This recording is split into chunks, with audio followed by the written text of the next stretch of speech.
V Beltincih so ob Evropskem tednu mobilnosti pripravili dan brez avtomobila in obenem obeležili Svetovni dan miru.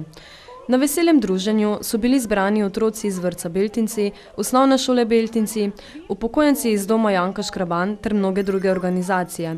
S svojimi starimi kolesi pa so se pripeljali tudi Dimeki. Lep sončen dober dan.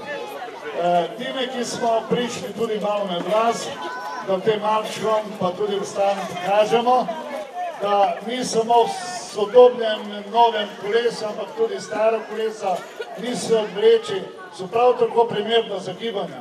Za gibanje ravno zaradi tega, ker malo več energije porabimo, malo več se potrudimo in tudi staro kolo nas lahko zapelje izredno daleč.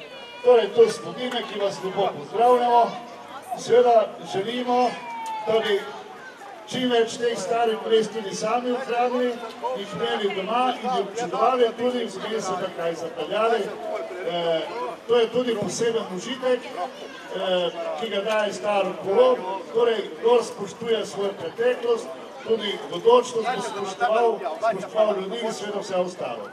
Zbrani so tako avto zamenjali za hojo ali kolo in se pridružili desetinam milijonov ljudi po vsej Evropi, ki spretno poskrbijo za lastno zdravje ter za manjšo obremenjenost okolja s škodljivim izpusti in hrupom. V ta namen pa so zbrane obiskali tudi Zavoda za zdravstveno varstvo Murska Sobota. Zavod za zdravstveno varstvo je regijska ustanova, ki se ukvarja s promocijo zdravega življenjskega sloga. In zato smo danes tukaj, da nekako želimo spodbuditi čim širšo populacijo k uporabi transportnih sredstev kolo ali pa hojo kot prihod na delovno mesto.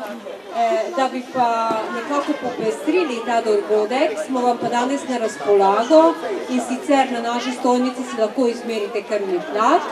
Potem vabim vas, zdaj nekje za 5-10 minut je tudi test hoje na 2 km, tako če se odločite, da se zberete pri naši stojnici, da bi izvedli tudi ta test. Potem lahko vam pokažemo, tudi demonstriramo pohod z nordijskimi palicami, se pravi nordijsko hojo kot eno obliko gibanja, ki je zelo primerna za vse generacije. In še kakšen nasvet lahko dobite tudi glede zdrave prehrane in zdravega življenjskega sloga. Obenem pa so za otroke pripravili tudi tekmovanje v spretnosti vožnje s kolesi in zbrali najboljše ter jih nagradili.